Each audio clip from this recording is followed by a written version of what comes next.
भोगतो न घडे संचिता वाचुनी करावे ते मनी समाधान म्हणून या मनी मानू नये खेदू मनावा गोविंदू वेळो वेळा आणि कारुसावे न लगे बहुता आपुल्या संचिता वाचून या म्हणून या मनी मानू नये खेदू म्हणावा गोविंदू वेळो वेळा तुका मने भार घातलियावरी होईल कैवारी नारायण म्हणून या मनी मानू नये खेदू म्हणावा गोविंदू वेळो वेळा. थोडा इको बेस द्या. नमो विठ्ठला राजया पांडुरंगा नमो रुक्मिणी मावली ज्ञानगंगा नमो पुंडलिका नमो चंद्रभागा नमस्कार माझा रुक्मिणी पांडुरंगा पंढरीच्या देवराया पंढरीच्या देवराया पंढरीच्या देवराया दंडवत तुझे पाया दंडवत तुझे पाया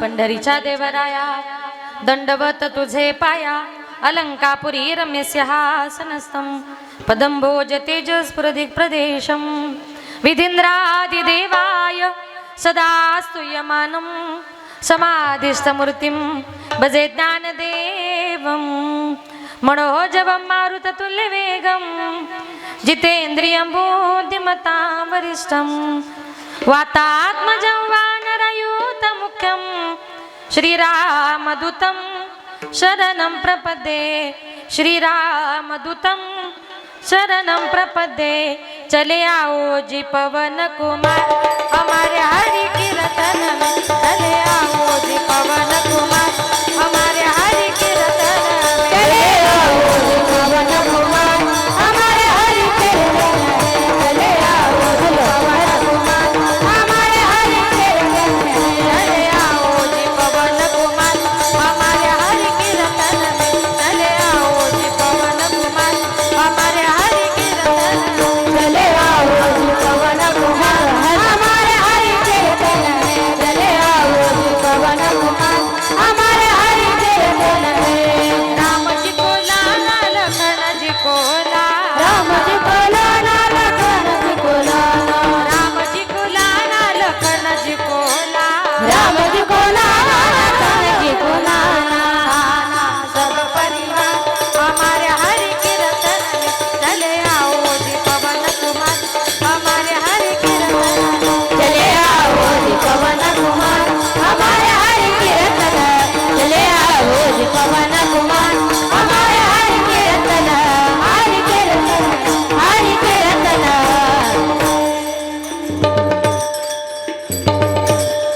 ओम नमः ज्ञानेश्वरा करुणा करा दयाळा तुमचा अनुग्रह लादलो पावन झालो चराचरी मी कळा कुसरी काहीच नेने बोलतो वचन्याती भावी एका जनार्दने तुमचा दास त्याच्या सपूर्वावी विठाल विठाल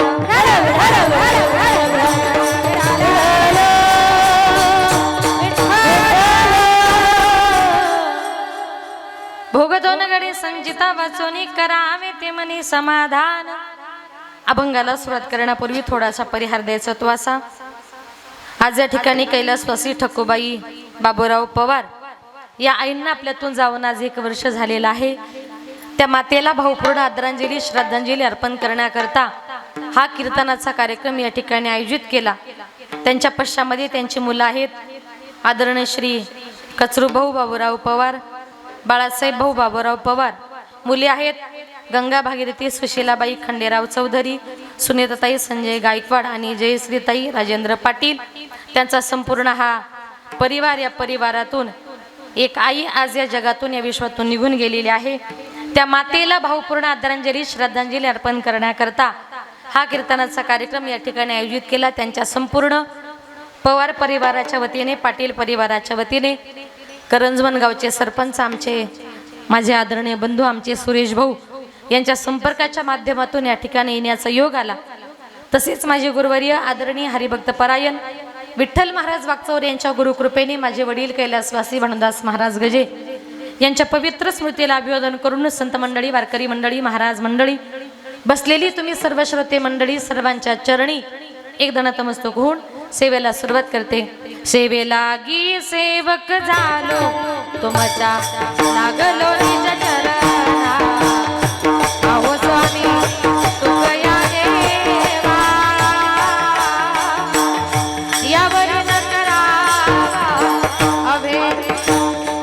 सेवेलागी सेवक झालो तुमच्या लागलो निज चरणा, अहो स्वामी तुकया देवा, यावर न करावा अभेद. सेवेलागी सेवक झालो तुमच्या लागलो निज चरणा, स्वामी तुकया देवा, यावरी न करावा भेद. सेवेलागी सेवक झालो तुमच्या लागलो निज चरणा,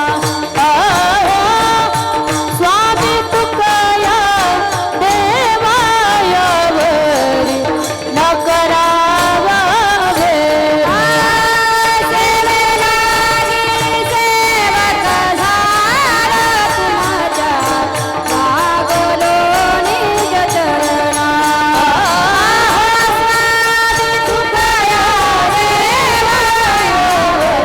न करावा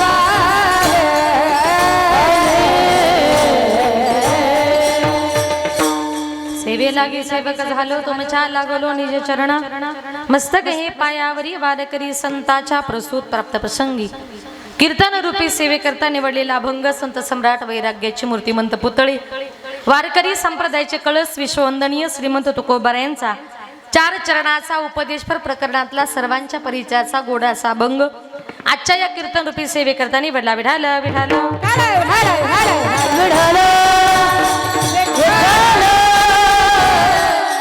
या अभंगाद्वारे माझे जगद्गुरु तुकोबाराय तुम्हाला, मला, सर्वसामान्य जनाला, प्रत्येकाला एक उपदेश करतात. आणि उपदेश करून तुकोबाराय म्हणतात कुठल्याही माणसाच्या जीवनामध्ये कुठलाही भोग हा त्या माणसाच्या संचित कर्माशिवाय त्याच्या जीवनामध्ये घडत नाही. संचित कर्म म्हणजे काय? मागच्या जन्माचं साजून ठेवलेलं कर्म. आपण मनुष्य देहाने या मृत्यू लोकांमध्ये जन्माला आलो. आपण जन्माला आलो, आपल्या जन्माला कारण 3 आहेत. पहिलं म्हणजे जन्माला कारण आपलं कर्म, दुसरं म्हणजे जन्माला कारण आपली वासना, आणि तिसरं म्हणजे जन्माला कारण आपण केलेलं पाप. या 3 कारणांमुळे आपण या मृत्यू लोकांमध्ये जन्माला आलो. आता जन्माला पहिलं कारण आहे ते म्हणजे आपलं कर्म. ज्ञानोबराय म्हणतात आगा कर्मी जीवरावे, तेही सुख दुःखी फळावे, आणि तया ते भोगावया यावे देहायका.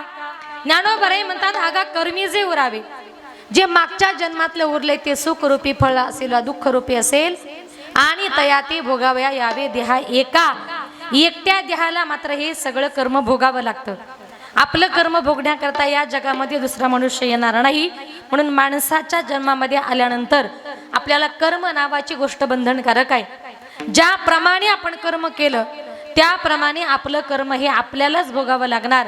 काही लोक जीवन जगत असताना पटकन एखाद्याला दोष देतात आणि पटकन म्हणतात त्यानंच माझं वाटोळं केलं. पण ऐका, या जगामध्ये तो आपलं वाईट करणारं कोणीच नाही. आपलं वाईट हे फक्त आपल्या कर्माने होत असतं. समोरचा मनुष्य हा निमित्त मात्र होत असतो. आता ऐका, आपलं वाईट हे आपल्या कर्माने कसं होतं? एक मनुष्य रस्त्यानं चालला होता.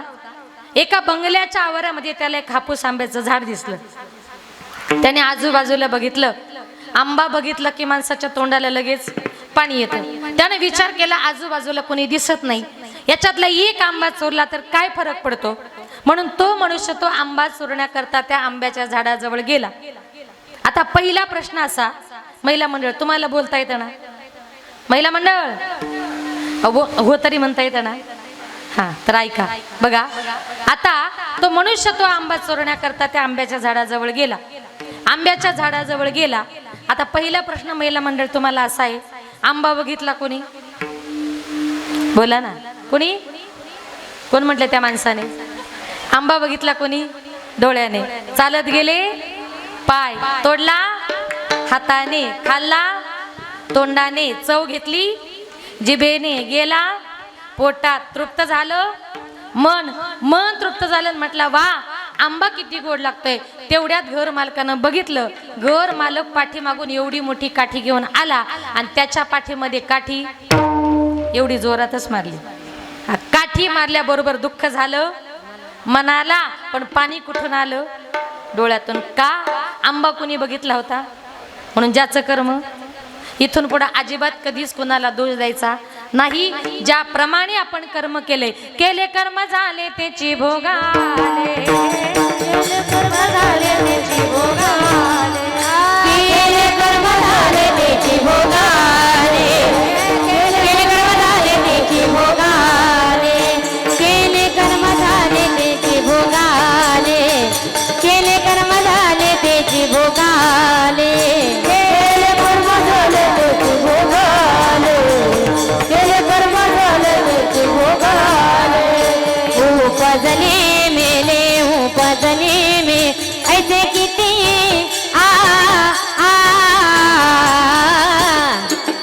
हरी मुखी गाता हरपली चिंता, हरी मुखी गाता हरपली चिंता. उपजले मेले उपजले मे ऐसे किती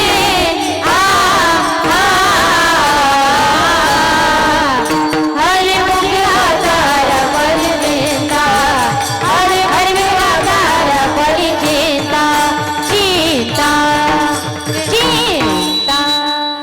केले कर्म झाले त्याची भोगाले, उपजले मेली ऐसे किती. ज्याप्रमाणे आपण कर्म केले त्याप्रमाणे आपलं कर्म हे आपल्याला भोगावं लागणार. जन्माला दुसरं कारण नाही, ती म्हणजे आपली वासना. जन्म घेणे लागे वासनेच्या संगे, त्याची झाले अंगे हरिरूप. संत महात्मे म्हणतात आपल्या जन्माला कारण आहे ती आपली वासना. ज्ञानोबराय म्हणतात मरते समयी तुमची वासना ज्या गोष्टीमध्ये गुंतून पडली तिथे संसारा पुढचा जन्म मिळतो. मरते समय देवाचं नाव घ्या, देवाच्या चरणाजवळ जाल आणि मरणी जया जाठवे तो तेची गती ते पावे. म्हणून सदा स्मरावे मातेची तुआ. ज्ञानोबराय म्हणतात मरता मरता आपली वासना जिथे जाते तिथेच माणसाला पुढचा जन्म मिळतो. आपल्या देहामध्ये जी वासना आहे ती वासना कशी आहे, त्या वासनेचं माझ्या नाथ बाबांनी गोड वर्णन केले. वासना वडाळ गाय गड्यानो, वासना वडाळ गाय, वासना वडाळ वासना वडाळ गाय, वासना वडाल गाय गड्यानो, वासना वडाल गाय, वासना वडाल गाय गड्यानो, वासना वडाल गाय, वासना वडाळ गाय गड्यानो, वासना वडाळ गाय, वासना वडाळ गाय गड्यानो, वासना वडाळ गाय, वासना वडाल गाय गड्यानो, वासना वडाल गाय, वासना वडाल गाय गड्यानो, वासना वडाल गाय.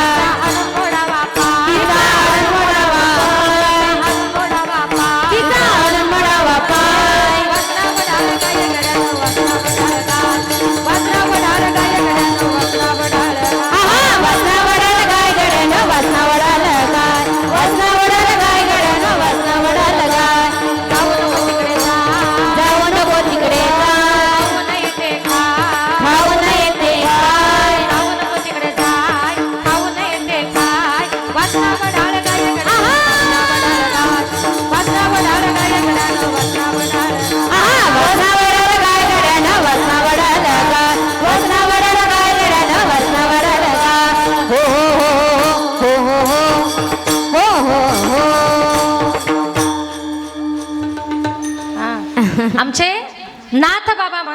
आपल्या देहामध्ये जी वासना आहे ती वासना ओढाळ गाय.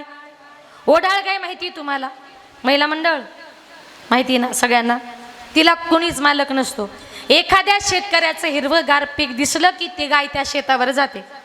आता त्या गायीला थांबवायचंय आणि पिकाला वाचवायचंय, काय करावं लागेल?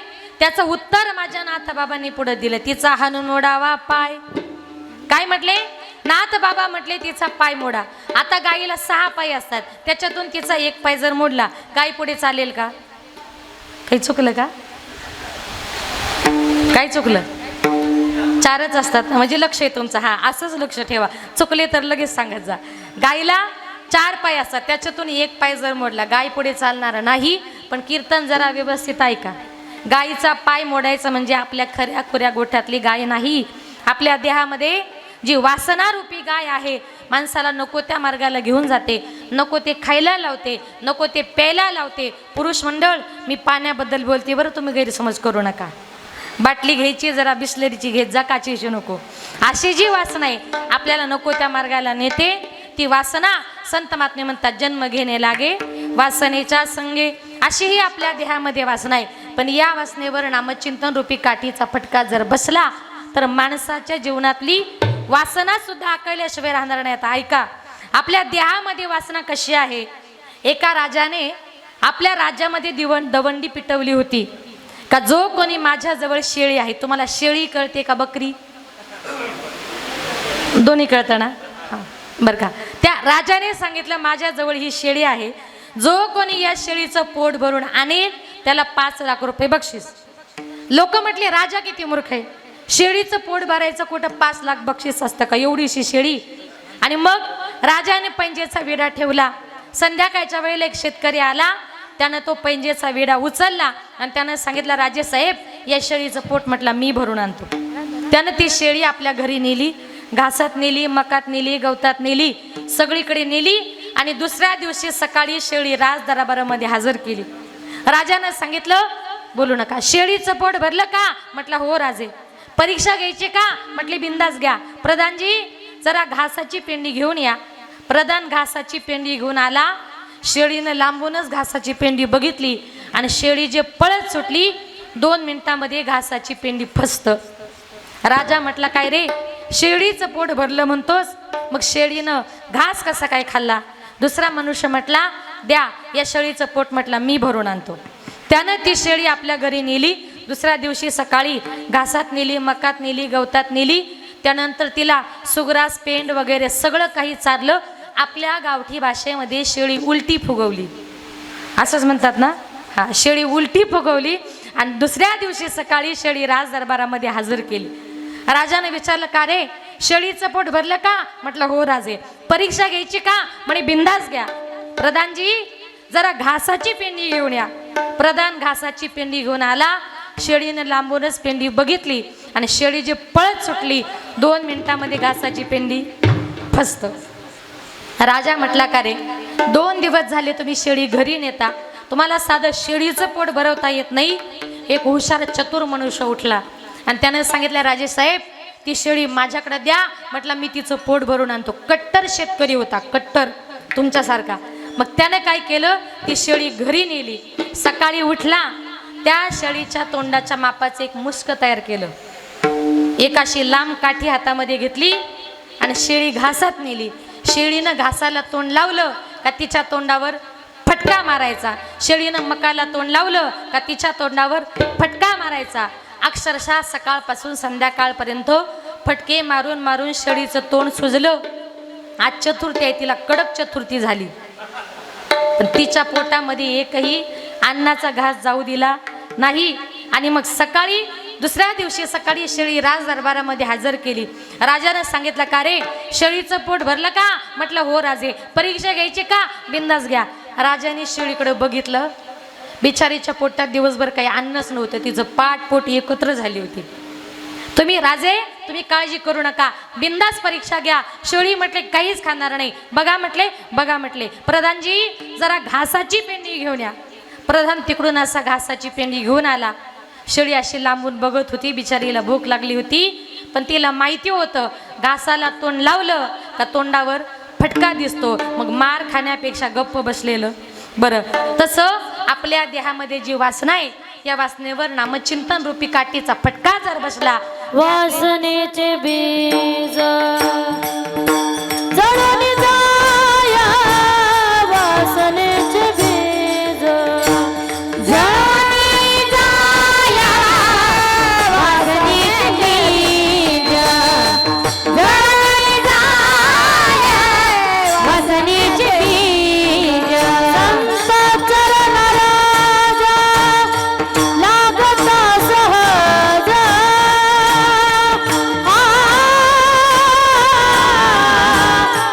वासनेचे बीज जळून जाय, वासनेचे बीज जळून जाय. संत चरण राजा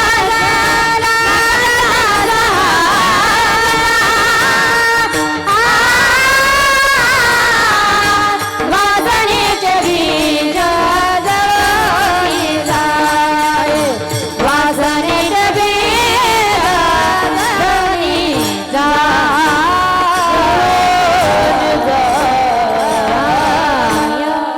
संत चरणाराज लागता सहज वासनेचे बीज जळून जाय. देवाच्या चिंतनाने संताच्या संगतीने या वासनेचा नाश होऊ शकतो. आता जन्माला तिसरं कारण आहे ते म्हणजे आपण केलेलं पाप. मूळ कारण काय आहे? जन्मायेने घडे जन्माईने घाणे पातकाचे मुळा, जन्माईने घाणे पातकाचे मुळा, जन्माईने घाणे पातकाचे मुळा, जन्माईने घाणे पातकाचे मुळा, जन्माईने घाणे पातकाचे मुळा, जन्माईने घाणे पातकाचे मुळा, जन्माईने घाणे पातकाचे मुळा, जन्माईने घाणे पातकाचे मुळा. संचिताचा भोग आपुलिया, संचिताचा भोग आपुलिया, संचिताचा भोग आपुलिया, संचिताचा भोग आपुलिया, संचिताचा भोग आपुलिया, संचिताचा भोग आपुलिया, जन्मायेने घाणे पातकाचे मुळा, जन्मायेने घाणे पातकाचे मुळा, जन्मायेने घाणे पातकाचे मुळा, जन्मायेने घाणे पातकाचे मुळा, जन्मायेने घाणे पातकाचे मुळा, जन्मायेने घाणे पातकाचे मुळा, जन्मायेने घाणे पातकाचे मुळा, जन्मायेने घाणे पातकाचे मुळा,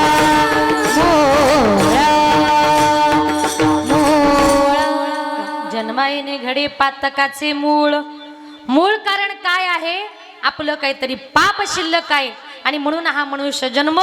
मग या मनुष्य देहाने जन्माला आल्यानंतर आता हा देह आपल्याला पुण्य करण्याकरता दिलाय, पण या देहाने पाप जर करीत बसलो तर नरकात जावं लागेल. ज्ञानोबराय म्हणतात पुण्य जर कमवायचे काय करा, सोपा उपाय हरिमुखे म्हणा, हरिमुखे म्हणा, पुण्याची गणना कोण करी.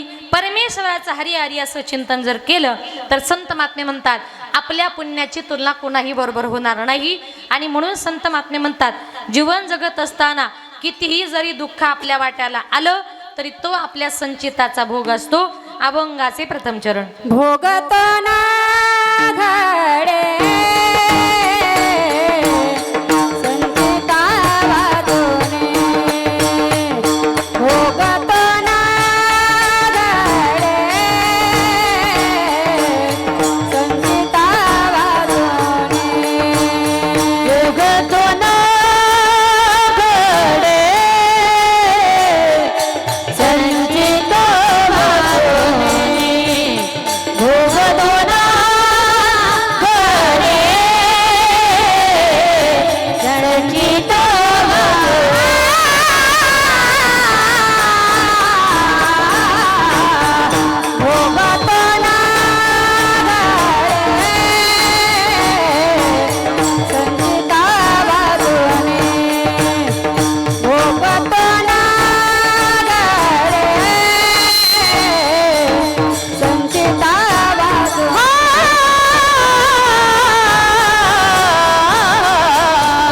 भोगतो ना गणे त्यांची वाचोनी भोगतो ना गणे त्यांची वाचोनी करावेत मन समाधान करावेत मन समाधान करावेत मन समाधान करावेत मन समाधान मनोनिया मानू नये ते मनोनिया मानू नये ते करावेत मनी समाधान करावेत मनी समाधान करावेत मनी समाधान समाधान मनोनिया मानू नाही गेलो मनोनिया मानू नाही गेलो भोगतो ना धरे संचिता वाचोनी करावेत माने करावेत मने भोगतो ना धरे संचिता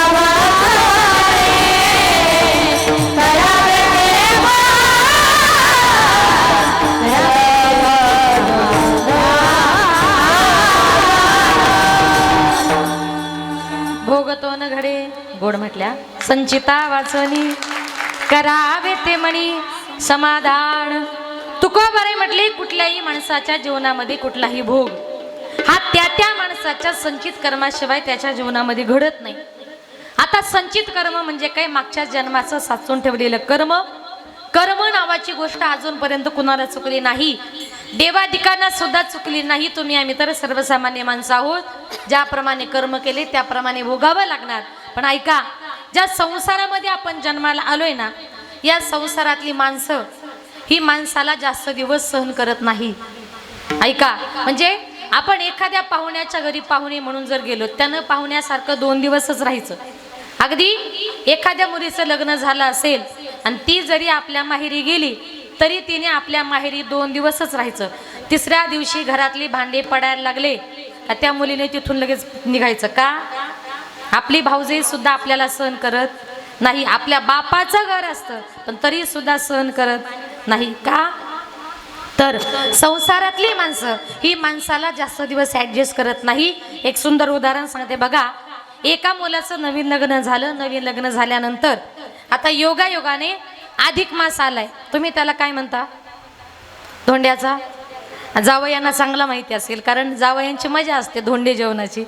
मग आता तिनं सांगितलं की म्हटले, अहो आता आपल्या मुलीचं नवीनच लग्न झालंय, आपण असं करू, आपल्या जावयांना धोंडे जेवणाकरता बोलून घेऊ, एखादा ड्रेस देऊ, एखादी अंगठी देऊ, जेणेकरून आपला जावई आयुष्यभर खुश होऊन आपल्या मुलीचा चांगल्या प्रकारे सांभाळ करेल. म्हणून त्या सासरेबुवाने आपल्या जावयाकरता पत्र लिहिलं, जावई बापू आमच्या लेकीला घेऊन धोंडे जेवणाकरता या. पण आता जावयाने पत्र वाचलं, पण जावई येताना एकटाच आला, त्यांच्या मुलीला काही बरोबर आणलं नाही. आई बापाने विचारलं आमची मुलगी, त्यानं सांगितलं घरी फार काम आहेत, नंतर कधीतरी येईल, मी आलोय ना, माझंच धोंडे जेवण करा. मग आता जावई आला म्हटल्यानंतर सासूबाईने 5 पकवानाचं भोजन तयार केलं. सासरी बुवाने एक ड्रेस दिला, नंतर 2-4 ग्रॅमची अंगठी दिली.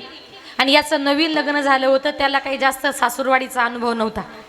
त्यानं विचार केला, म्हटलं सासूरवाडीला आल्यानंतर माणसाला 5 पकवानाचं भोजन मिळतं, वरून कपडेही मिळतात, वरून अंगठी सुद्धा मिळते. आता म्हटलं घरी कशाला जायचं, आता म्हटलं कायमचं इथेच राहून घेऊ, असा मनामध्ये त्यानं विचार केला. आता मनामध्ये विचार केला, 2 दिवस झाले, 5 दिवस झाले, 10 दिवस झाले, तो जावई घरी जायलाच तयार नाही. शेवटी सासरी बुवा त्याच्याजवळ गेले, सांगितलं जावई बापू, अहो आम्ही तुम्हाला धोंडे जेवणाकरता बोलवलं, तुम्ही धोंडे जेवणाकरता आला, मला वाटलं 2 दिवसात जाल, 5 दिवसात जाल, 10 दिवस झाले तुम्ही जायलाच तयार होत नाही. अहो घरातले लोक तुमची तिकडे वाट बघत असतील ना. त्यानं सांगितलं सासरे बुवा, तुम्हाला जर माझ्या घरातल्या लोकांची जर काळजी वाटत असेल, आपण असं करू, माझ्या सगळ्या घरच्यांना इकडेच राहायला बोलून घेऊ. सासऱ्यानं विचार केला, हा घरच्यांचा पण वशिला लावायला बघतोय, हे काय जाणार गिऱ्हाईक दिसत नाही. मग सासू सासऱ्यानं विचार केला, जावई जरी असला तरी कुठे किती दिवस राहावं याला मान मर्यादा आहे. काही करून म्हटले उद्याच्या उद्या त्याला घराच्या बाहेर काढला पाहिजे. दोघा नवरा बायकोने दिवसभर प्लॅन केला. म्हणे आज रात्री तू काय करायचं, जावया करता म्हटले 5 पक्वान्नाचं भोजन बनवायचं आणि एकाही भाजीमध्ये मीठ टाकायचं नाही. पहिला घास मी घेणार, मी तुला सांगणार का ग भाजीत मीठ कमी झालं, तू लगेच मला उलट बोलायचं. तू मला उलटी बोलली का मी तुला मारायला धावणार. आणि मग तू काय करायचं, पूर्वीच्या काळी लाईटी नव्हत्या, त्या रॉकेलच्या बत्त्या किंवा चिमण्या असायच्या. तू काय करायचं, ती बत्ती फुकून द्यायची, तू बाहेर पळून जायचं. त्या अंधाराचा फायदा घेऊन म्हटले मी जावयाचा चांगलाच काटा काढतो. असा दोघा नवरा बायकोचा प्लॅन झाला. आता संध्याकाळच्या वेळेला सासूबाईंनी 5 पक्वान्नाचं भोजन तयार केलं. एक काही भाजीमध्ये मीठ टाकलं नाही. तिघे जण जेवायला बसले. पहिला घास सासऱ्यानं घेतला आणि तो तिला म्हणतो, का ग भाजीमध्ये मीठ कमी झालं, तुला कळत नाही का. जावई जेवायला बसले, अक्कल नाही का. ती म्हटली, का हो जावयाचे देखत तुम्ही माझी अक्कल काढता, तुम्हाला अक्कल आहे का. तो म्हटला, का ग जावयाचे देखत तू माझी अक्कल काढते, मला उलट बोलते. रागाच्या भरात जे बायकोला मारायला धावल्याबरोबर ती उठली आणि तिनं ती बत्ती चिमणी फुकली, ती बाहेर पळून गेली. बिचारा जावई तिथंच घरामध्ये बसलेला. लगेच तो सासरा उठला, त्यानं जावयाची हिप्पी आपल्या हातामध्ये पकडली आणि जे मारायला सुरुवात केली, लाताने मारू लागला, बुक्क्या मारू लागला. तो म्हणायचा, अहो मारू नका, अहो मारू नका, मी ती नाही, मी तुमचा जावई बापू. त्यानं सांगितलं, आज जावयाचा बाप जरी आला तरी मी तुला मारायचा सोडणार नाही. अंधारात जावई असा मारला, असा मारला, असा मारला, गेला तसा अजून परत कुठल्याच धोंडी जेवणाला आला. याला कारण का, जावई जरी असला कुठे किती दिवस राहावं, कसं राहावं, याला फार मान मर्यादा आहेत. आणि म्हणून संत महात्मे म्हणतात, मग आपण आपल्या सोयऱ्यांच्या गावी जर गेलो, सोयऱ्यांच्या घरी जर गेलो, ते सोयरे माणसं जास्त दिवस सहन करत नाही. या उलट तुम्ही पंढरपूरला जा. पंढरपूरला तुम्ही पंढरपुरामध्ये महिनाभर जरी जाऊन राहिलात तरी पंढरपुरातली माणसं तुम्हाला हाकलणार नाही. तो पंढरीचा पांडुरंग परमात्मा उलट तुम्हाला निवारा देईल. म्हणून जायचंय ना, जाऊ देवाची आगावा, जाऊ देवाची आगावा, जाओ देवाची आगावा, जाओ देवाची आगावा, देवाची आगावा, जाऊ देवाची आगावा, जाओ देवाची आगावा, जाओ देवाची आगावा, जाऊ देवाची आगावा, देव देईल विसावा, जाऊ देवाची आगावा, देव देईल विसावा, देव देईल विसावा, देवा सांगो सुख दुःख, देवा सांगो सुख दुःख, जाओ देवाची आगावा, देव देईल विसावा, जाओ देवाची आगावा, देव देईल विसावा, देव देईल विसावा, सांगो सुख दुःख, देवा सांगो सुख दुःख, देवा सांगो सुख दुःख, दुःख दुःख. जायचंय ना, जाऊ देवाची आगावा, देव देईल विसावा. पंढरपूरला जा, तो देव तुम्हाला निवारा दिल्याशिवाय राहणार नाही. आणि मनातलं सुख दुःख सांगायचंय. कुणाला सांगा, माझ्या पांडुरंग परमात्म्याला सांगा. देव निवारील भूक. तुम्ही पंढरपुरामध्ये महिनाभर जरी जाऊन राहिलात ना, तुमच्या 2 वेळेच्या अन्नाची सोय सुद्धा माझा पांडुरंग परमात्मा केल्याशिवाय राहणार नाही. आणि म्हणून संत महात्मे म्हणतात, जीवनामध्ये संसाराला किंमत देण्यापेक्षा भगवान परमात्म्याच्या चिंतनाला किंमत द्या. म्हणून आपण ज्याप्रमाणे कर्म केले, आता हा संचिताचा भोग असतो. ज्याचं त्याचं कर्म, ज्याचा त्याचा भोग, हा ज्याला त्याला कसा भोगावा लागतो आहे का. एक दिवस माझे संत सज्जन महाराज जगन्नाथपुरीची रथयात्रा करण्याकरता मुक्काम दर मुक्काम करत करत निघाले होते. संध्याकाळच्या वेळेला एका गावामध्ये मारुतीचं मंदिर दिसलं. म्हणून महाराज त्या मंदिरामध्ये मुक्कामा करता थांबले. संध्याकाळच्या वेळेला त्या मंदिराच्या बाहेरून एक 20-25 वर्षाची तरुण तडफदार स्त्री त्या मंदिराच्या बाहेरून चालली होती. ती स्त्री दिसायला फार सुंदर होती.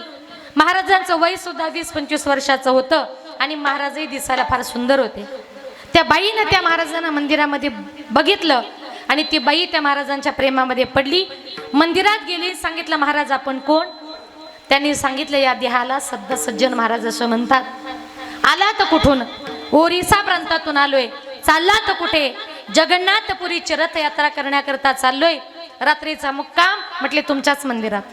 भोजनाची व्यवस्था गावकरी जे देणार तेच खाणार, नाही कुणी दिलं तर पाणी पिऊन तसाच उपाशी झोपणार. त्या बाईनं सांगितलं महाराज तुम्ही आमच्या गावचे अतिथी आहात, कोणीतरी तुम्हाला देणार मग तुम्ही खाणार, नाही कोणी दिलं तर तुम्ही उपाशी झोपणार. त्यापेक्षा महाराज तुम्ही असं करा, माझ्या घरी चला, मी तुमच्याकरता 5 पक्वान्नाचं भोजन बनवते. सज्जन महाराजांनी सांगितलं बाई आम्ही संन्यासी माणसं कोणा संसारिकाच्या घरी जात नाही, असं करू नका महाराज, माझ्या घरी चला, तुमच्यासारख्या साधू संताचे पाय जरा आमच्या दाराला लागू द्या. साधू संत येती घरा तोची दिवाळी दसरा. आता असं म्हटल्यानंतर ती बाई खूप विनंती करत होती. महाराजांनी विचार केला बाई चांगली वाटते, धार्मिक वाटते. महाराजांनी सांगितलं तुम्ही इतका आग्रह करताय ना माई, तुम्ही पुढे व्हा, मी तुमच्या घरी भोजन करण्याकरता येतो. संध्याकाळच्या वेळेला महाराज भोजन करण्याकरता गेले.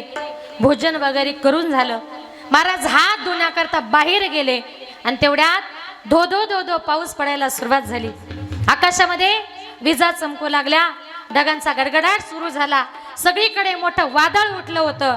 आणि त्या साधू महाराजांनी सांगितलं माई भोजन छान झालं, आता मी येतो.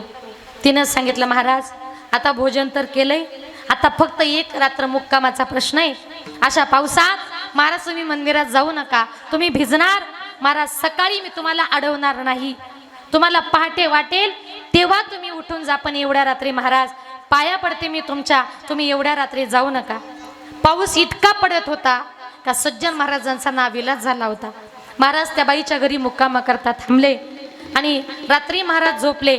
झोपल्यानंतर 2-2:30च्या सुमारास आपला पती गाढ झोपलेला बघितला आणि ती बाई सज्जन महाराजांच्या रूम मध्ये गेली. महाराजांच्या अंगाला स्पर्श केला, सांगितलं उठा महाराज. त्या महाराजांनी सांगितलं बाई अहो तुमचे पती घरामध्ये असताना तुम्हाला भीती वाटत नाही का? मग त्यावेळेला तिने सांगितलं महाराज तुम्हाला माझ्या पतीची भीती वाटते का? घरामध्ये गेली, धारधार अशी कुऱ्हाड घेतली, तीच कुऱ्हाड आपल्या पतीच्या डोक्यामध्ये टाकली आणि एका क्षणात त्या बाईनं आपल्या नवऱ्याचा खून केला. हा सगळा प्रकार सज्जन महाराज बघत होते. एक स्त्री आपल्या नवऱ्याचा जर खून करू शकते, आता ही माझं काय करेल मी सांगू शकत नाही. जीव मुठीमध्ये धरला आणि महाराज त्या घरातून पळत सुटले. ती बाई म्हणायची महाराज थांबा. त्या बाईने विचार केला की अरे ज्या महाराजांकरता मी नवऱ्याला मारलं तो नवराही मेला आणि आता महाराजही पळाले, जगायचं कुणा करता? उद्या जर या महाराजांनी गावामध्ये जाऊन सांगितलं या बाईनं हिच्या नवऱ्याचा खून केला, मला हे सगळं सोडून जेलमध्ये जावं लागेल. त्या बाईनं डाव पलटला. ती बाई मध्यरात्रीच्या सुमारास मंदिरामध्ये आपल्या घराच्या बाहेर पळत आली, आरडाओरडा केला, धावा पळा वाचवा. सगळी गावकरी मंडळी आली. काय झालं बाई? तिने सांगितलं कोणी एक साधू महात्मा आपल्या मंदिरामध्ये आला होता, मला वाटलं चांगला असेल म्हणून त्याला मी माझ्या घरी नेलं, 5 पक्वान्नाचं भोजन खायला दिलं, रात्री मुक्कामाला जागा दिली आणि रात्रीच्या वेळेला माझा पती गाढ झोपलेला असताना या महाराजानं माझ्यावर अत्याचार करण्याचा प्रयत्न केला. माझा पती मध्ये आला म्हणून या महाराजानं माझ्या पतीचाच खून केला. लक्ष द्या तुमचं महिला मंडळ, खून कुणी केला होता?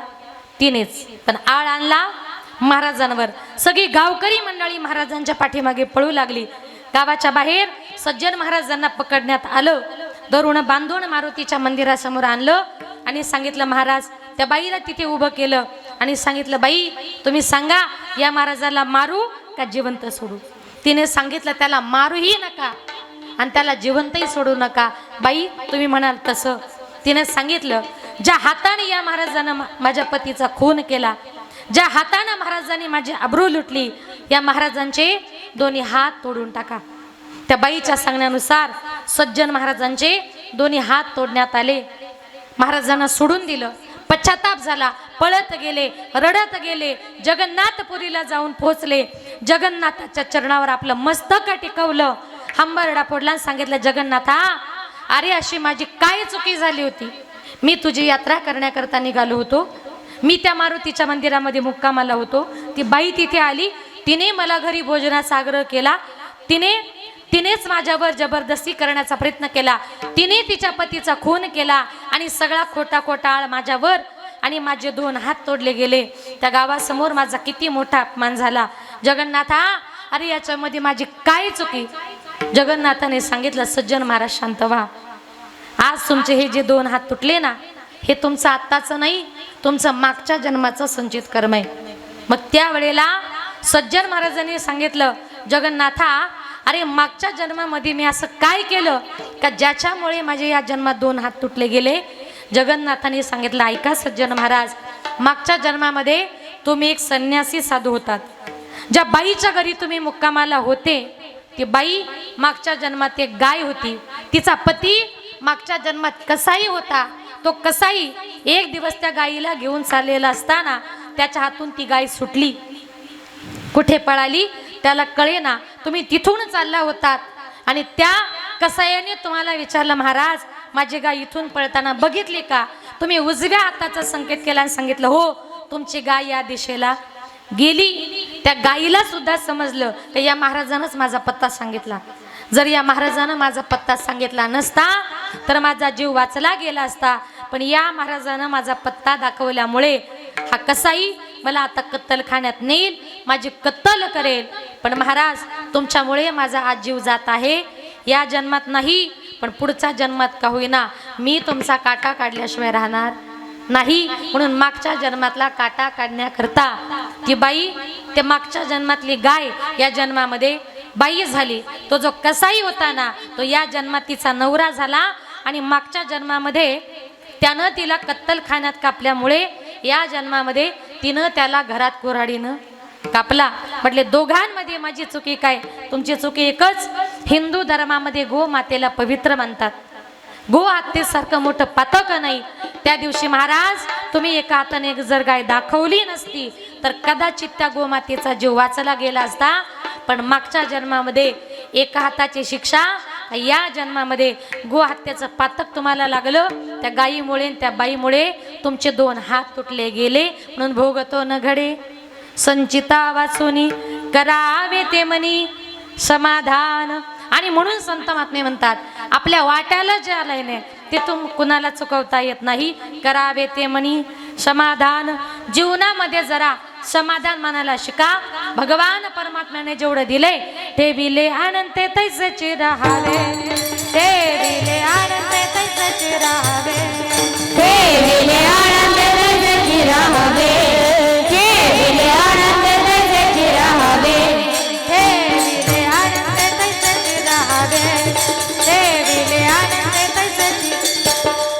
ते बिले आनंद तैसेचे राहावे. ते बिले आनंद तैसेचे राहावे. चित्ती असू द्यावे समाधान, समाधान, समाधान. चित्ती असू द्यावे समाधान, समाधान, समाधान. ते विले आनंद तैसेचे राहावे. ते विले आनंद तैसेचे. कीर्ती असू द्यावे समाधान, समाधान, समाधान. कीर्ती असू द्यावे समाधान, समाधान, समाधान. केलेले आनंद तैसेचे राहावे. केलेले आनंद तैसेचे राहावे. राहावे, राहावे. संत महात्मे म्हणतात, भगवान परमात्म्याने आपल्याला जेवढं दिले त्याच्यामध्ये समाधान मानायला शिका. ठेविले अनंते तैसेची राहावे. चित्ती असू द्यावे समाधान. आणि म्हणून जरा चित्ताला मनाला थोडंसं समाधान मानायला शिका. भगवान परमात्म्याने आपल्या नशिबाने आपल्याला बंगला, गाडी, ऐश्वर्य, संपत्ती जी काही दिलेली आहे ती तुम्हाला, मला, प्रत्येकाला आपल्या नशिबानं मिळत असते. म्हणून नशिबापेक्षा जास्त आणि वेळेच्या अगोदर जीवनामध्ये माणसाला कधीच काही मिळत. जे आपल्या नशिबात आहे ते कोणी चुकू शकत नाही. आणि म्हणून तुकोबाराय म्हणतात भोगतो नगडे संचिता वाचवणी करावे ते मनी समाधान. मनाला समाधान मानायला शिका. जीवन जगत असताना कितीही जरी दुःख आपल्या वाट्यात म्हणून म्हणून नाही खेदू म्हणून माने मानो नाही खेदू म्हणून माने मानो नाही खेदू म्हणून माने मानो नाही खेदू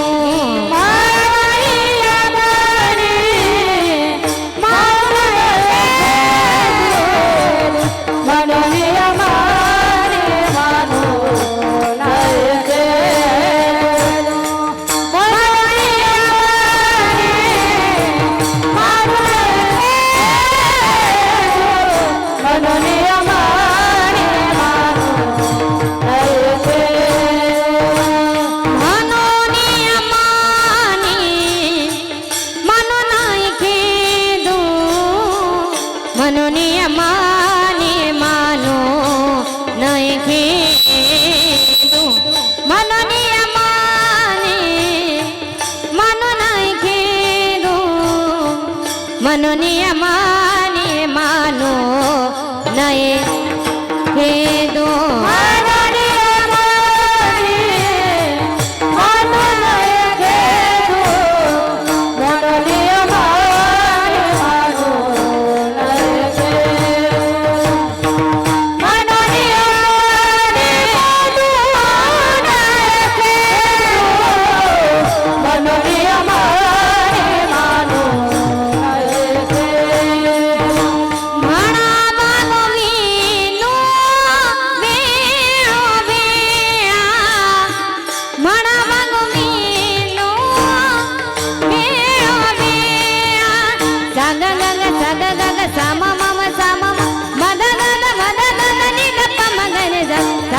म्हणून माने मानो नये खेदू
म्हणून या मनी मानू नये खेदू म्हणावा गोविंदू वेळोवेळा.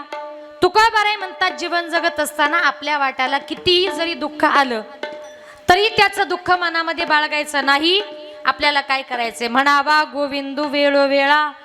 वेळोवेळी तुम्हाला मला प्रत्येकाला गोविंदाचं नामचिंतन करायचंय.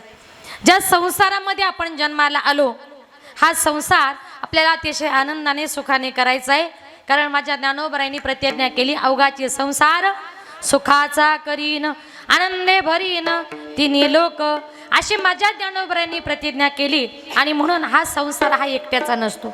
आज या संसारातून त्यांच्या पवार परिवारातून एक रुक्मिणी, खरं तर एक रुक्मिणीच या जगातून या विश्वातून निघून गेली. बघा, जगाच्या बापानं सुद्धा एकट्यानं संसार केला नाही.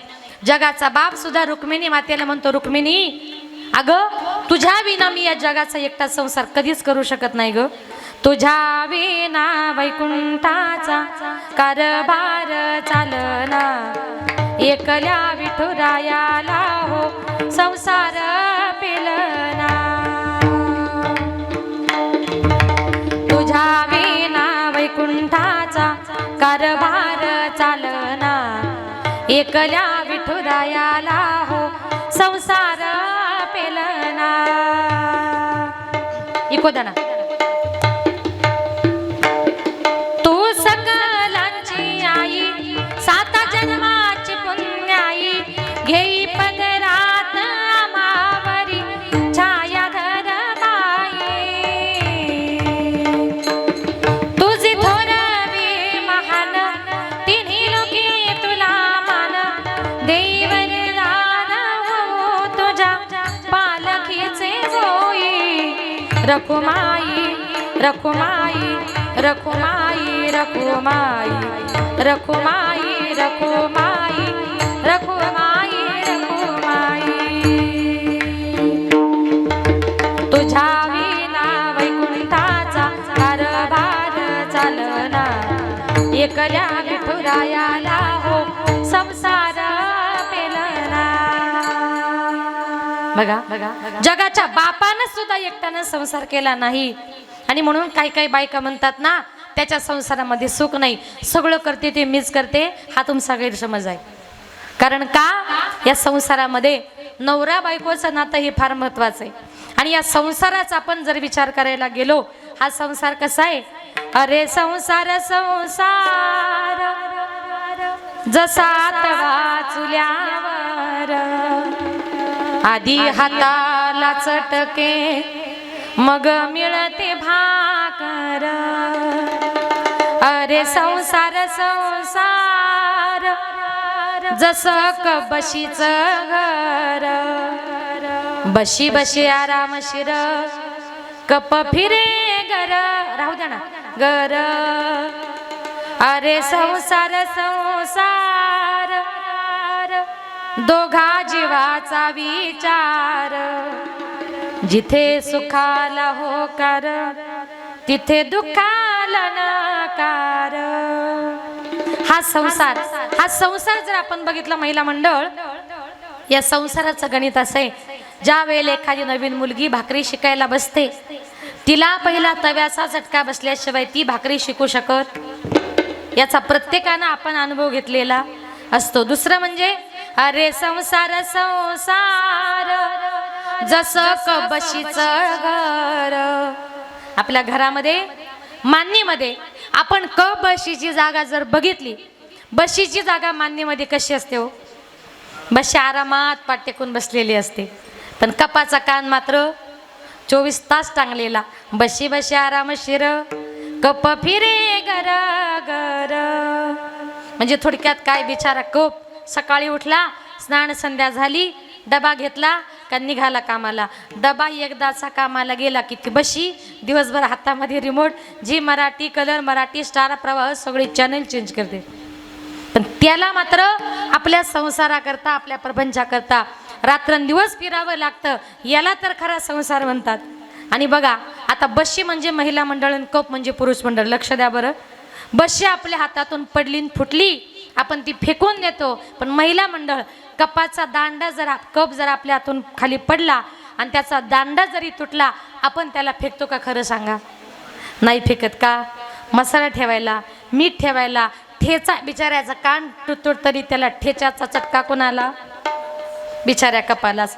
त्याला मात्र जीवनामध्ये कधी सुटका मिळत नाही. असा हा संसार आहे. आणि बघा एक उदाहरण म्हणून सांगते. आता हे बशीचं उदाहरण कसं आहे. दोघं जण नवरा बायको जर बाजारामध्ये किराणा भरायला जर गेले, एवढा मोठा किराणा पिशवी भरून भरला की किराण्याची पिशवी कोणाकडे? जरा बोला ना तुम्ही. किराण्याची पिशवी कोणाकडे? कपाकडे. आणि पैशाची बॅग बशीकडे. आता दोघ जण नवरा बायको तिथून निघाले, बस स्टँडला आले. आपल्या गावाची बस लागल्यानंतर बसमध्ये जागा धरायला कोण? कप. आणि सीटावर बसायला कोण? बशी. बस मधून परत उतरल्यानंतर किराण्याची पिशवी कोणाकडे? कपाकडे. आता बायको मुलांचं करता करता संसारामध्ये पैसा पुरत नाही म्हणून बिचारा कप कर्ज काढतो. आता कर्ज काढल्यानंतर कर्जाच्या पैशावर मजा कोण मारते? बशी. आता कर्ज काढून नंतर ते फिटत नाही, मग कपाला टेन्शन येतं, मग लिंबाच्या झाडाला फाशी घ्यायला कोण? कप. आणि विम्याचे पैसे कुणाला? त्याला मात्र सुटका. असा हा संसार आहे. अरे संसार संसार दोघा जीवाचा विचार, जिथे सुखाला होकार तिथे दुखाला नकार. अशा या संसारामध्ये आपला जन्म झालाय. पण संत महात्मे म्हणतात किती जरी दुःख वाटायला आलं या संसारामध्ये तरी एकच करा. काय म्हणावा? गोविंद वेळोवेळा.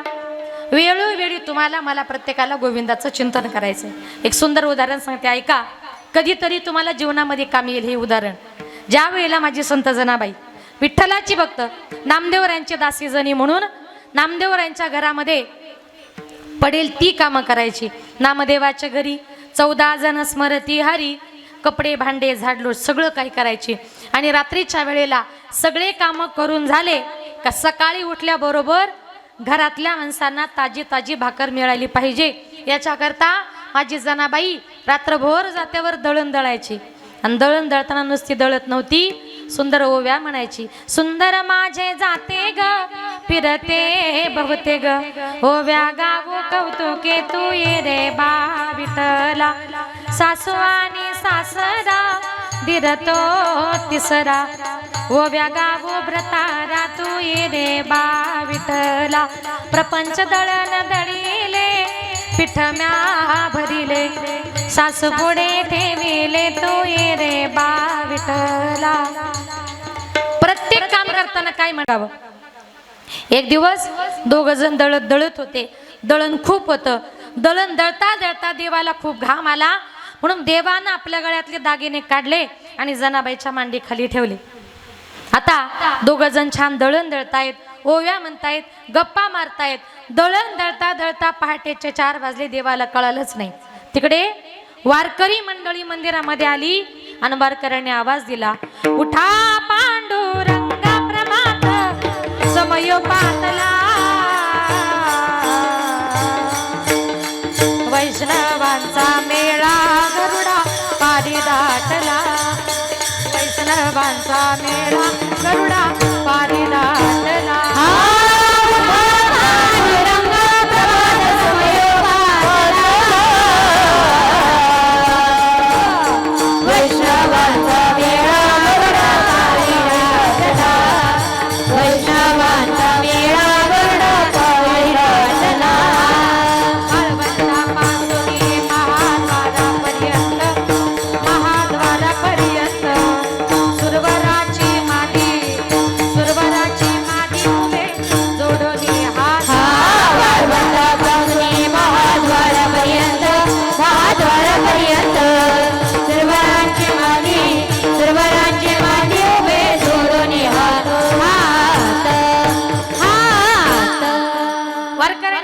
देवा उठा उठा म्हटल्या बरोबर देवाची गडबड झाले की अरे मी तर आहे आता जणीकडे. सगळी वारकरी मंडळी रावळामध्ये आली आणि एकदा का महाद्वाराचं दार उघडले. मी जर मंदिरात नसेल सगळीकडे गडबड होणार. वारकऱ्यांनी उठा म्हटल्या बरोबर देव घाईघाईने उठले आणि गळ्यामध्ये दागिने घालायचे सोडून जनाबाईची गोधडी गळ्यामध्ये घातली आणि देव पळत सुटले. जनाबाई म्हणते देवा देवा हो तुमचे. देव म्हटले जणे काही बोलू नको, आता मला फक्त जाऊ दे. देव घाईघाईने रावळ्यामध्ये गेले आणि देवाच्या लक्षात आलं की अरे दागिने एवढे जड झाले कसे काय. खाली वाकून बघितलं गोधडी. आता म्हटले माझंही खरं नाही जणीचंही खरं नाही. मग पुजारी मंडळी दार उघडणार तेवढ्यात देवानं आपल्या गळ्यातली गोधडी काढली, बाजूला फेकली आणि पुजारी मंडळींनी दार उघडल्या बरोबर एका पुजाऱ्याचं लक्ष गेलं देवाच्या गळ्याकडे. देवाच्या गळ्यामध्ये एकही दागिना नव्हता. चोरी झाली म्हणून सगळीकडे आरडाओरडा झाला. एका पुजाऱ्याचं लक्ष गेलं त्या गोधडीकडे. 100% कुणीतरी चोर मंदिरामध्ये तोंड लपून आला, दागिने सापडले, आपली गोधडी टाकून निघून गेला. ही गोधडी कुणाची? सगळ्या पंढरपुरातून फिरवली. एका बाईने सांगितलं 100% जनीचीच आहे. जनाबाईच्या रूमची झडती घेतली. जनाबाईच्या रूम मध्ये देवाचे सगळे दागिने सापडले. तिथल्या राजाने फरमान सोडलं, आत्ताच्या आत्ता हिला सुळावर द्या. जनाबाई करता चंद्रभागेच्या वाळवंटामध्ये एक सूळ रोवण्यात आला. धरून बांधून जनाबाईला त्या सुळाकडे चालवलं होतं. जनाबाईच्या विरोधातल्या बायका, तुम्ही कितीही चांगलं वागा, गाव तिथे विरोधक आणि रस्ता तिथे गतिरोधक असतातच. आता जनाबाई इतकी चांगली होती, तिलाही विरोधक होत्या. त्या विरोधातल्या बायका म्हणायच्या, जने लाज वाटत नाही तुला? अगं विठ्ठलाचं चिंतन करते आणि रात्रीच्या वेळेला त्याच विठ्ठलाच्या चोऱ्या करते. जने लाज कुठं सोडली ग? मनातल्या मनात जनाबाई म्हणते, विठ्ठला, अरे या बायका काय काय बोलतात मला सहन होत नाही. याच्यामध्ये माझी चुकी नाही रे देवा. तू स्वतःहून माझ्या घरी आलास, तुझे दागिने तू ठेवून गेलास आणि माझी गोधडी तू घेऊन गेलास. विठ्ठला, याच्यामध्ये माझी चुकी काय आहे रे? थोडा ऐकू द्या. असा कार्य विठ्ठला तू केलास कावा, अलंकार विसरोनी गेलास देवा. कळनेली तू कांद्यावरी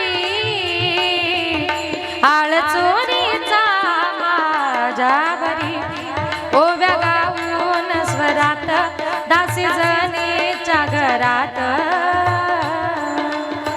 दासी जनीचा तू माय बाप, तुझी चोरी करण्याचे नाही केले पाप. कुठे गेली तुझी जादूगिरी,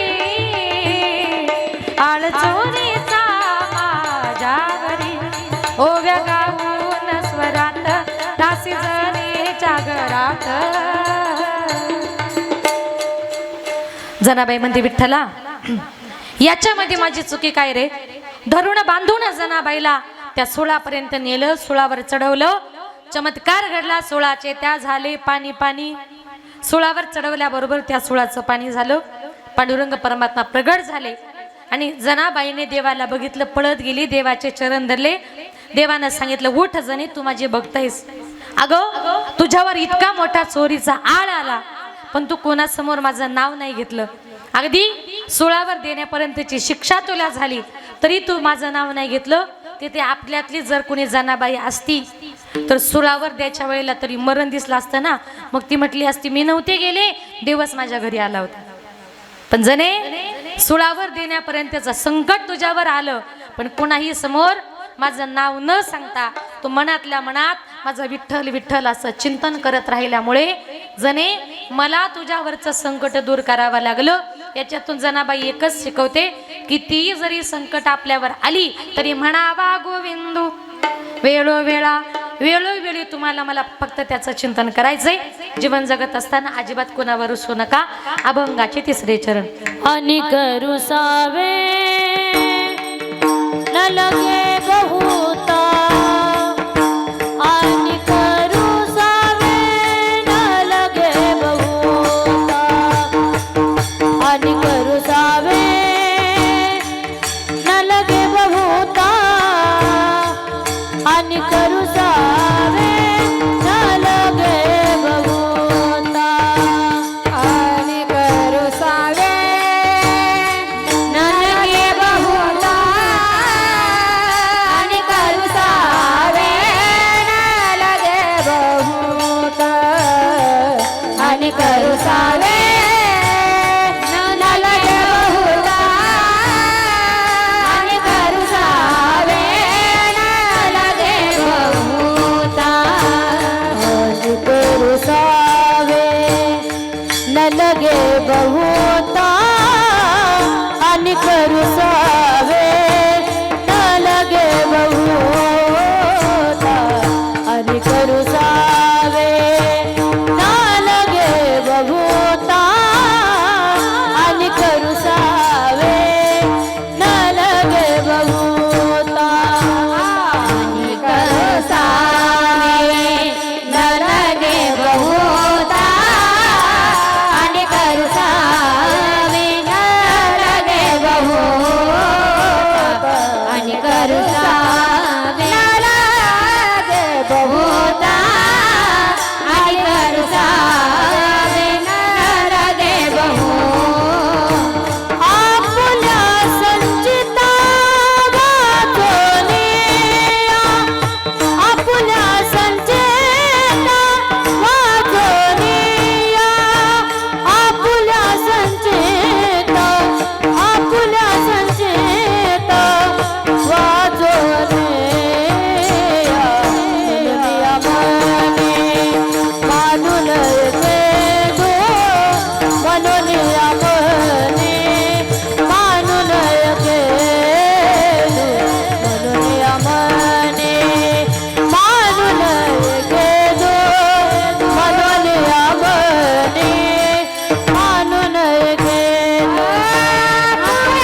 ऐका रुसावे न लगे बहुता आपुल्या संचिता वाचून या.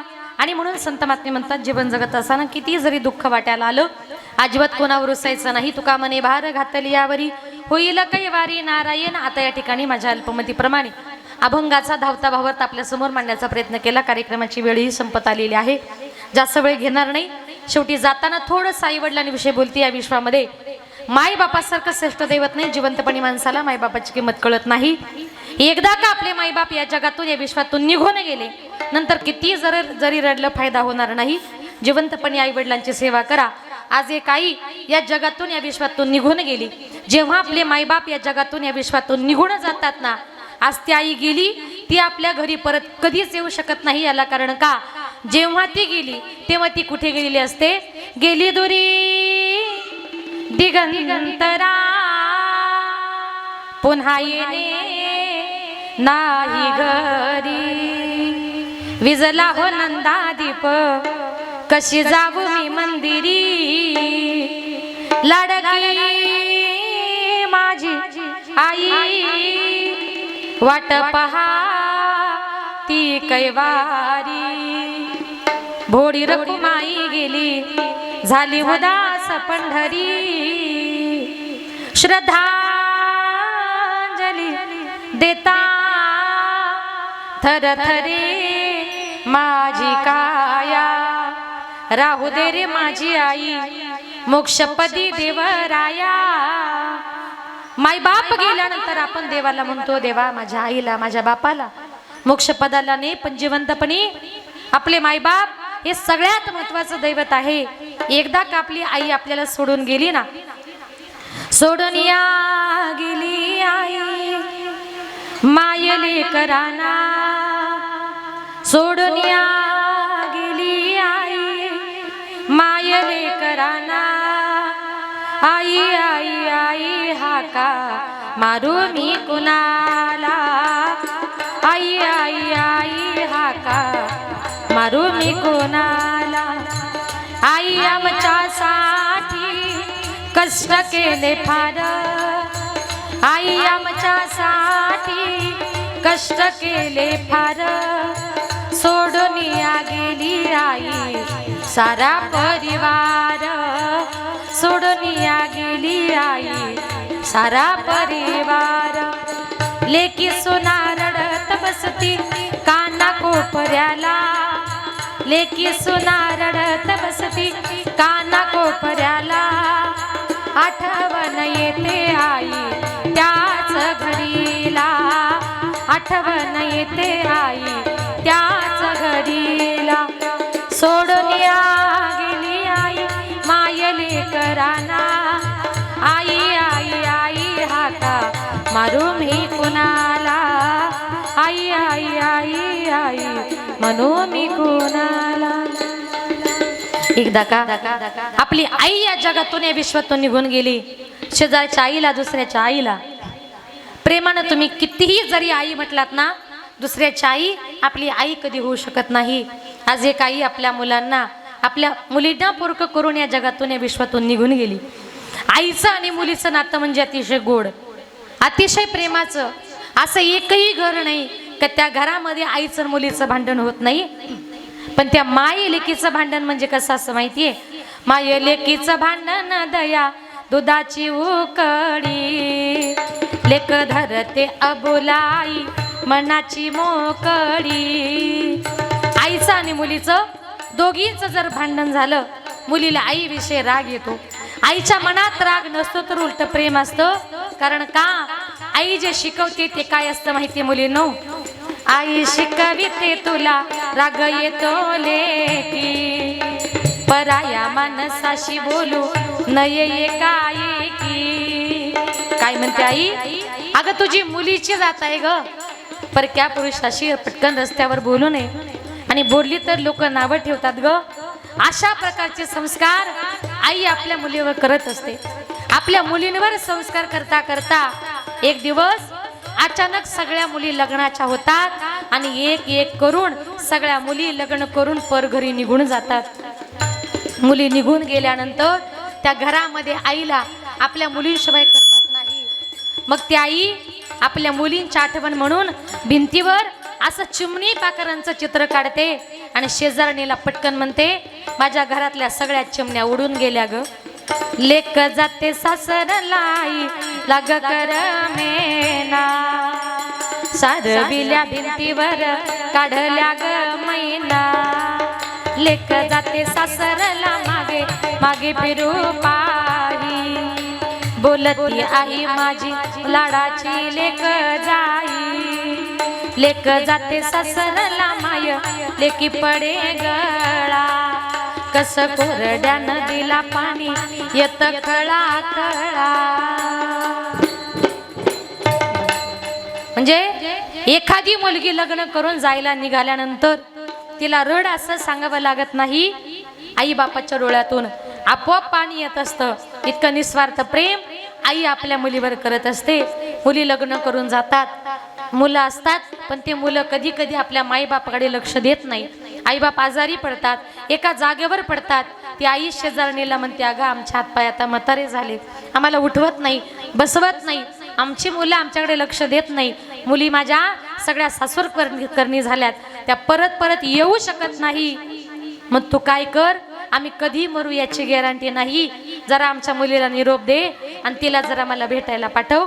ती आई रडते आणि काय म्हणते माझ्या जीवाच्या लेकीला आज सांग बा पाठवा माझ्या व्याकुळ जीवाला माझी मालन भेटवा. नाव लेकीच ग घेता जात फिरे गरा गरा माझी डोळ पुसणारी लेक गुंतली संसारा. रोज येते सपनात काही बोलत ती नाही भर सैताच्या उन्हात माझी सुकली गजाई. करू लेकीच नशीब झालं कपाळ उघड घर धन्याच्या वाचून कोणी घेईना लुगड कोणी घेईना लुगड कोणी घेईना लुगड. अक्षरशः ते माईबाप रडतात. जीवनामध्ये आपले आईबाप हे सगळ्यात महत्वाचं दैवत आहे. आज या परिवारातून त्यांची आई निघून गेलीच, पण त्यांचा बापही त्यांच्या अगोदरच या जगातून या विश्वातून निघून गेला. जेव्हा आपले माईबाप दोघंही निघून जातात ना, तेव्हा मुलींचा सगळ्यात मोठा आधार जर कोण असेल ते आपली आई आणि आपला बाप असतो. जीवनामध्ये जितकी आई महत्वाची तितका आपला बाप सुद्धा महत्वाचा असतो.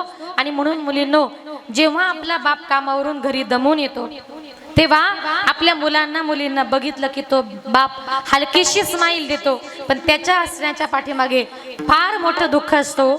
पण ज्या वेळेला आपला बाप झोपतो ना, तेव्हा मुलांनो त्या बापाच्या हृदयाजवळ जा आणि जरा त्याच्या हृदयाचे ठोके ऐका. तुमचा बाप किती दमलेला असतो. उरा मंदी माया त्याच्या काळ्या मेघावानी दाखविना कधी कुणा डोळ्यातल पाणी. जिजू जिजू संसाराचा गाडा हाकला वटामध्ये हसू जरी कना वाकला. घडी भरी तू थांब जरा ऐक त्याची रापद लई अवघड आहे गड्या ओ मगाया बापर ओ मगाया बापर लई अवघड आहे गड्या ओ मगाया बापर ओ मगाया बापर. मुकी मुकी माया त्याची मुकी घाल मेल मुकी मुकी माया त्याची मुकी घाल मेल. लेकराच्या पायी उभा जन्म उधळेल आधाराचा बड जणू वाकल आभाळ त्याच्या इना पाचवला जिनरान माळ जिनरान माळ. घडी भर तू थांब जरा ऐक त्याची रापर लई अवघड आहे गड्या ओ मगाया बापर ओ मगाया बापर लई अवघड आहे गड्या ओ मगाया बापर ओ मगाया बापर. अशा प्रकारे ज्या माय बापाने आपल्या करता दिवस रात्र एक केलेत, जीवनामध्ये त्या माय बापाला कधी विसरू नका. शेवटी 1-2 मिनिटं घेते. जी आई या जगातून या विश्वातून आपल्यातून निघून गेली ती आई म्हणजे कोण आहे माहिती? आई माझी मायेचा सागर दिला तिने जीवनाकार। आई माझी मायेचा सागर दिला तिने जीवनाकार। तळपत्या उन्हात त्या रखरख त्या रानात राहिली समाजासाठी तू ग कष्टाच्या घामात। तळपत्या उन्हात त्या रखरख त्या रानात राहिली समाजासाठी तू ग कष्टाच्या घामात। कधी मिळेल मुठभर घास, कधी घडे तिला उपवास, ओल्या मातीतून चालताना तुडविले काट्याचे फास। आई माझी मायेचा सागर दिला तिने जीवनाकार। नभीची चांदणी तू ग चंद्राची कोर, शीतल तुझी छाया मला हवी जीवनभर। नभीची चांदणी तू ग चंद्राची कोर, शीतल तुझी छाया मला हवी जीवनभर। तुझ्या शीतल छायेमध्ये उभं आयुष्य जगेन, आई देवा पाशी मी ग आई तुलाच ग मागेन। आई माझी मायेचा सागर दिला तिने जीवनाकार। आई वडील माझे थोर काय सांगू त्यांचे उपकार, जीवनाच्या वाटेवरती किती असतो त्यांचा आधार। आई माझी मायेचा सागर दिला तिने जीवनाकार। जीवनाकार जीवनाकार। अशा प्रकारे ज्या माई बापांना आपल्याला जन्म दिला, लहानाचा मोठा केला, त्या माई बापाला जीवनामध्ये कधी विसरू नका। राहू दे। आज या ठिकाणी कैलासवासी ठकूबाई बाबूराव पवार या मातेला आपल्यातून जाऊन आज 1 वर्ष पूर्ण झालं। त्या मातेला भावपूर्ण आदरांजली श्रद्धांजली अर्पण करण्याकरता आज त्यांच्या संपूर्ण पवार परिवाराच्या वतीने ही कीर्तनरूपी सेवा आयोजित केली। आई अतिशय स्वभावानं चांगल्या होत्या, अतिशय कष्टाचं प्रेमाचं जीवन त्यांनी जगलं। आज चांगले खायचे प्यायचे दिवस आले, भगवंत त्यांना आपल्यातून घेऊन गेला। आपल्या 3ही मुलांचा संसार तिनं सुखाचा आनंदाचा केला, पण ती आई आज या जगातून या विश्वातून निघून गेली। तिच्या जाण्याने त्यांचा सगळा परिवार दुःखी आहे। भगवत चरणी प्रार्थना करूया। आमच्या नाव आहे त्या दोन्ही 1 नंबरलाच आहे। आज आमच्या आदरणीय हरिभक्तपरायण मंगलताई गतीर आणि आदरणीय हरिभक्तपरायण राणीताई दौंड त्यांचं सुद्धा आपण या ठिकाणी स्वागत करू। अतिशय गोड सेवा दिली माझी विद्यार्थिनी, माझी पुतणी युवा कीर्तनकार भूमिताई पाटील, तिनं सुद्धा गोड असं गायन केलं। तिचंही या ठिकाणी मनपूर्वक आभार। पाठीमागे ज्या विद्यार्थिनी आहेत त्या माझी छोटी बहीण आहे सुनीताताई, आम्ही 3घी जणी बहिणी आहोत, अनिता वनिता सुनीता, 3घी कीर्तनकारच आहे। माझ्या छोट्या बहिणीच्या संस्थेतल्या या मुली आज या ठिकाणी संगमनेरवरून या कार्यक्रमाला आल्या, कारण रात्री माझं कीर्तन जालना जिल्ह्यात होतं, त्याच्यामुळे रात्रभर प्रवास करून पहाटे 4 वाजता आमचे वरखेडचे माझे आदरणीय बंधू आमचे संजय आप्पा पडोळ त्यांच्या घरी पहाटे 4 वाजता आलो आणि आज या ठिकाणी या सगळ्या संस्थेतल्या विद्यार्थिनी आल्या, गोड नाचल्या। आवडलं का तुम्हाला? त्यांच्याकरता एकदा जोरदार टाळ्या वाजवा। या सगळ्या विद्यार्थिनींचा या ठिकाणी आभार। आदरणीय हरिभक्तपरायण महाराज कैलासजी महाराज ते अतिशय गोड असे गायक आहेत, पण आता महिला कीर्तन असल्यामुळे महिला गायक असल्यामुळे महाराजांना काही चान्स भेटला नाही। शेवटची बहिरवी आपण तुम्हाला थोडीशी देऊ। बाकी जे टाळकरी आहेत वारकरी आहेत, इकडची सगळी टाळकरी मंडळी वारकरी मंडळी 2 सोबदार आहेत, त्यांचंही या ठिकाणी मनपूर्वक आभार। आमचा आवाज तुमच्यापर्यंत ज्यांनी सुंदर गोड पोचवला, राम लखन साऊंड सिस्टीम खूप सुंदर दादा, तुमचंही या ठिकाणी मनपूर्वक मी आभार मानते। आणि आजची कीर्तनरूपी सेवा करंजवन गावचे सरपंच आमचे आदरणीय माझे बंधू आमचे सुरेश भाऊ ते सुद्धा या ठिकाणी उपस्थित आहेत। सुरेश भाऊंच्या संपर्काच्या माध्यमातून सुरेश भाऊ आणि संजय आप्पा पडोळ या परिसरात आलं का ते 2 माझे हक्काचे भाऊ, आणि म्हणून त्यांच्या नातेवाईकांमध्ये कुठलाही जर कार्यक्रम असेल तर पहिला फोन त्यांच्या बहिणीला असतो, मग नंतर कोणीतरी। अतिशय प्रेमाचं आमचं ते नातं आहे।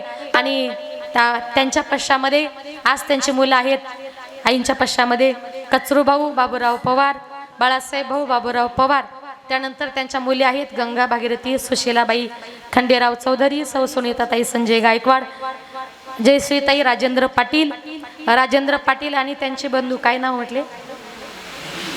दुसरं एक काहीतरी नाव सांगितलं ना, हां पाटील. असो, आज त्यांच्या संपूर्ण हा पाटील आणि पवार परिवार या संपूर्ण परिवाराला दुःख झाले. त्यांचे पुतणे आहेत, नातू आहेत, नाती आहेत. खूप मोठा असा हा परिवार. या सगळ्या परिवारातून ती आई आज निघून गेली आणि निश्चितच भगवंत तिच्या आत्म्याला शांती देईल अशी भगवत चरणी प्रार्थना. बोलताना जर काही चुकलं असेल तर क्षमस्व. झालेली सेवा श्री हनुमंतरायांच्या चरणी समर्पित करून आज या ठिकाणी तुमच्या गावामध्ये कीर्तन करण्याचा हा पहिलाच योग आहे. दिंडोरी तालुक्यामध्ये भरपूर वेळा आले, पण तुमच्या गावात कधी आले नव्हते. सुंदर असं हे हनुमंतरायांचं मंदिर, खूप गोड असं मंदिर आहे, खूप गोड असा हा सभा मंडप आहे. त्या हनुमंतरायांच्या चरणी ही सेवा समर्पित करण्याची संधी मला मिळाली. पुण्याच एकदा आभार. आणि झालेली सेवा निवृत्तीनाथांच्या विठ्ठल रुक्मिणीच्या चरणी समर्पित करून सेवेला पूर्णविराम. ज्ञानेश्वर सॉरी विठोबा रघुमार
मने भार घातली यावरी, तुका मन भार घातली यावरी, तुका मन भार घातली यावरी.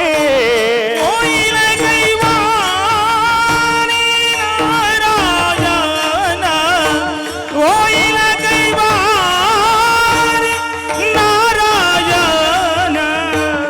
मनोनिया मनी मनोनिया भेद, मनोनिया मनी मनोनिया भेद.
मा